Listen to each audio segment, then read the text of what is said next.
یہ 22واں ہوگا میرے کیلکولیشن کے مطابق. تو اگر 21 مرتبہ یہ دوا کھانے کے بعد ہماری صحت ٹھیک نہیں ہوئی ہے، اور آپ سمجھ لیں کہ جو پچھلا ہمارا پروگرام تھا جو 2013 سے 2016 کے درمیان میں چلا، جب اسحاق ڈار صاحب نے معاہدہ کیا تھا، تو یہ سپٹمبر 2016 میں ختم ہوا. تو IMF نے جنوری 2018 میں اپنا ایک رپورٹ ورلڈ اکنامک فورم جہاں ڈیووس میں ہوتا ہے وہاں پر لانچ کیا تھا، اور اس میں پاکستان کی انہوں نے بڑی تعریف کی تھی کہ پاکستان اب اس کرائسس سے نکل آیا ہے اور اب گروتھ پاتھ کی طرف چل پڑے گا. اچھی رپورٹس آتی تھیں، کافی ٹھیک ٹھاک ہو گئے ہیں. یہ جنوری 2018 میں بڑی اچھی رپورٹس اور اسی سپٹمبر 2018 میں ہمیں بتایا جا رہا تھا کہ اب اس کے علاوہ کوئی چارہ نہیں ہے کہ ہم IMF میں جائیں. تو وہ جو اسٹیٹمنٹ تھا جنوری 2018 کا IMF کے مینیجنگ ڈائریکٹر کا اپنا اسٹیٹمنٹ تھا، تو میرے خیال میں بہت زیادہ ایگزیجریٹڈ تھا، اور میں اس کو کہتا ہوں کہ یہ سیاسی بنیاد پہ تھا. ڈاکٹر صاحب، کل جو وزیر اعظم نے بات کی کہ بجلی بھی مہنگی ہوئی ہے، گیس بھی مہنگی ہوئی ہے، ہمیں اس کا احساس ہے، لیکن انہوں نے ساتھ یہ بات کی کہ ہمارے پاس تو 2 ہی آپشن تھے، یا ہم قرضے بڑھاتے یا قیمتیں. ظاہر ہے قیمتیں بڑھی ہیں، آپ کو پتہ ہے کہ اور قیمتیں بڑھنے بھی والی ہیں جو IMF سے ڈیل ہونے جا رہی ہے. اب آپ کو یہ بھی پتہ ہے کہ ہمارے ہاں اکنامک اپرچونٹیز بھی کم ہیں. تو اب اس معیشت کو درست کرنے کے لیے جو پرائم منسٹر صاحب بات کر رہے ہیں کہ ہمارے پاس 2 ہی آپشن تھے، درست سمت میں آپ سمجھتے ہیں کہ حکومت نے قدم اٹھایا ہے مہنگائی میرے نزدیک تو نہیں ہے. اچھا. کیونکہ جب یہ حکومت آئی تھی تو 2 اس کے پاس آپشن تھے. ایک تو آپشن وہ تھا کہ جو پرائم منسٹر اپنے جلسے میں کہتے رہے کہ جی ہم نے بالکل نہیں جانا ہے IMF کے پاس، ہم نے بالکل IMF سے ڈکٹیشن نہیں لینا ہے. تو میرا دل کافی بڑا ہو گیا کہ چلو ایک لیڈر کھڑا ہو گیا ہے اور ہمیں اس کی ہیلپ کرنی چاہیے.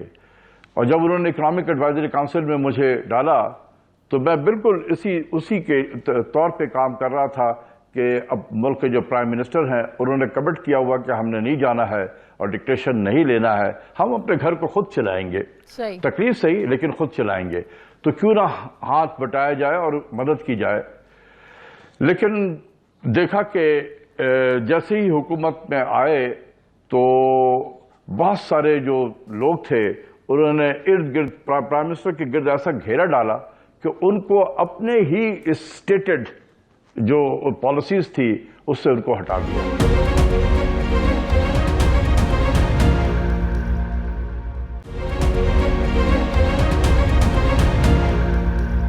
ڈاکٹر صاحب، IMF کی جو یہ شرط ہے کہ پاکستان آئندہ مالی سال کے دوران 1000 ارب روپے کا اضافی ریونیو جمع کرنے کی کوشش کرے گا، ظاہر ہے اس کے لیے آپ کو ٹیکس بڑھانے پڑیں گے، لوگوں سے زیادہ ٹیکس اکٹھا کرنا پڑے گا. تو یہ کیسے ممکن ہو سکتا ہے؟ آپ کے خیال میں ایسے کون سے ایریاز ہیں جن پر کام کرنے کی کوشش ہے اور ہم یہ ساری کلیکشن کر سکتے ہیں؟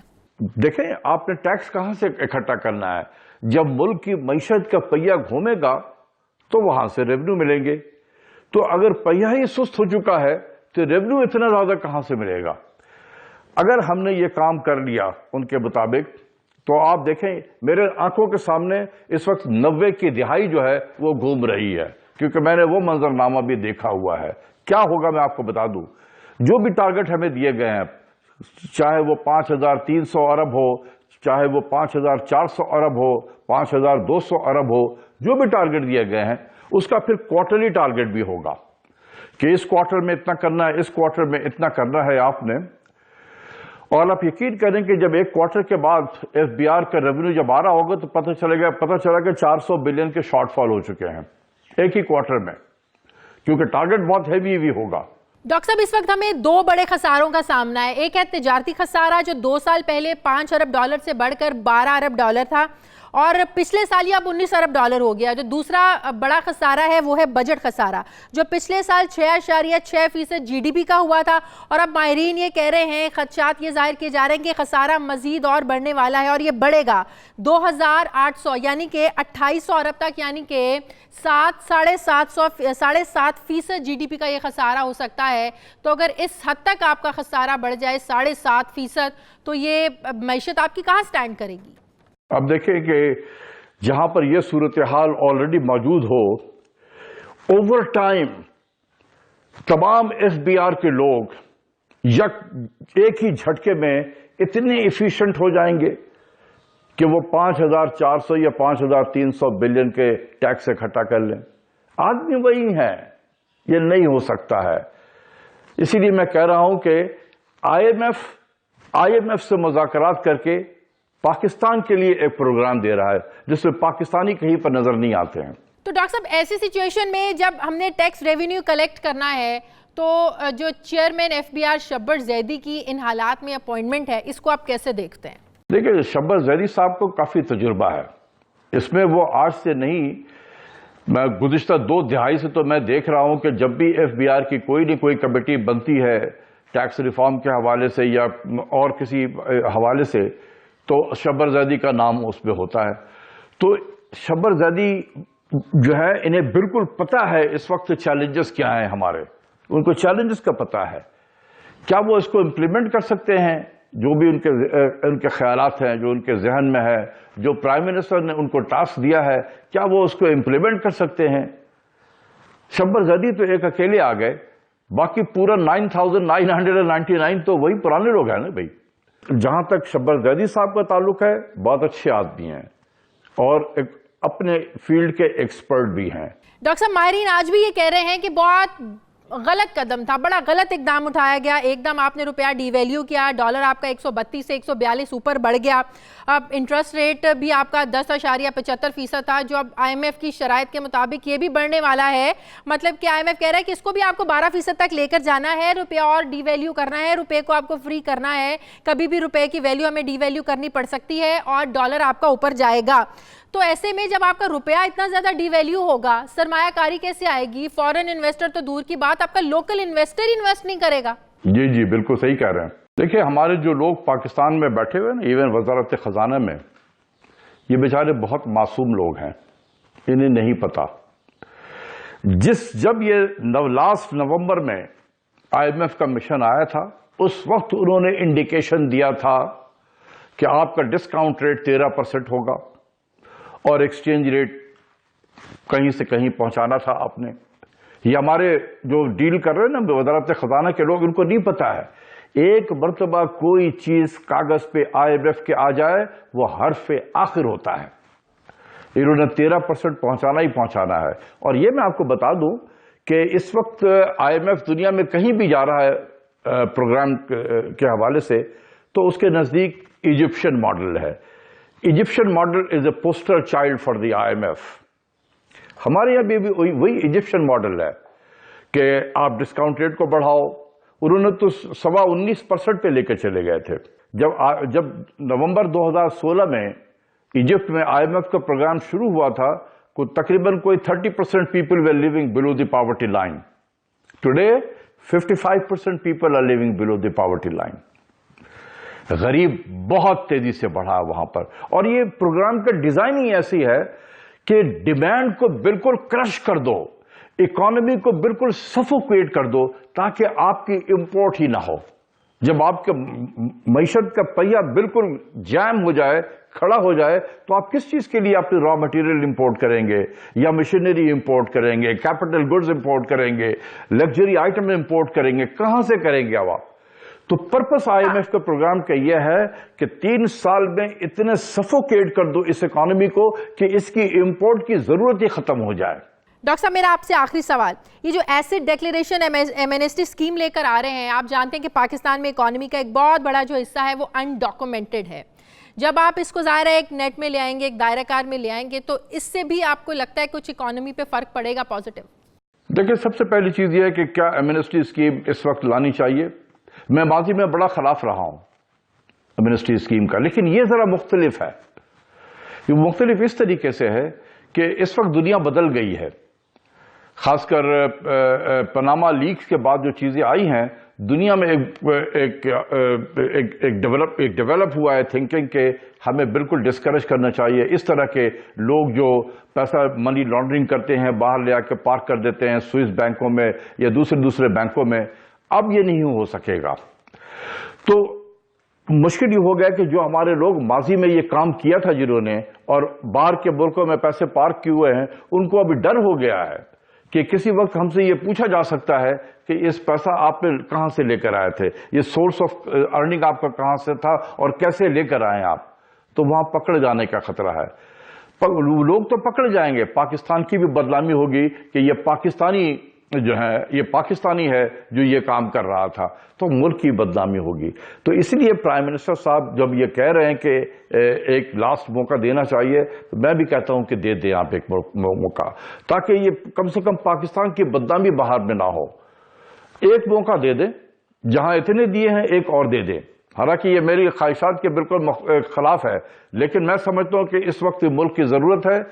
پرائم منسٹر بھی یہی چاہتے ہیں, میں بھی سمجھتا ہوں کہ بالکل مناسب ہے ایک مرتبہ یہ موقع دے دینا چاہیے. ڈاکٹر صاحب بہت شکریہ آپ کا. ڈاکٹر اشفاق حسن ہمارے ساتھ تھے. مجھے پروگرام میں ایک بریک لینی ہے, بریک کے بعد جب واپس آئیں گے تو بات کریں گے کہ کیا تحریک انصاف کی اب تک پنجاب میں کارکردگی جو تھی وہ اچھی رہی, پازیٹیو رہی, کیا وزیر اعلیٰ عثمان بزدار سے تبدیلی کی تلوار ہٹ گئی ہے, کیا نئے پروجیکٹس لے کے آ رہی ہے پنجاب حکومت. ایک بریک کے بعد ہمارے ساتھ ہوں گے ترجمان وزیر اعلیٰ پنجاب ڈاکٹر شہباز گل صاحب.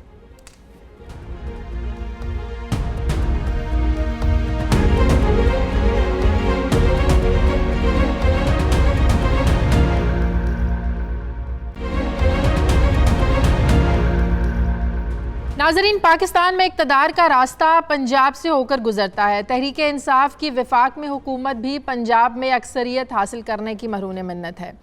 گزشتہ 10 سالوں سے پنجاب میں نون لیگ کی حکومت تھی جس نے پنجاب خصوصاً سینٹرل پنجاب میں انفراسٹرکچر پر خوب توجہ دی, جبکہ تحریک انصاف کا یہ نعرہ تھا کہ ہم اس طرح کی جو کاسمیٹک چینجز ہیں ہم اس پر یقین نہیں رکھتے, ہم انسانی ترقی پر یقین رکھتے ہیں, ہم انسانوں پر انویسٹ کریں گے. لیکن ذرائع کے مطابق تمام وزراء گزشتہ 9 مہینوں میں مکمل ترقیاتی فنڈز ہی استعمال کرنے میں ناکام رہے.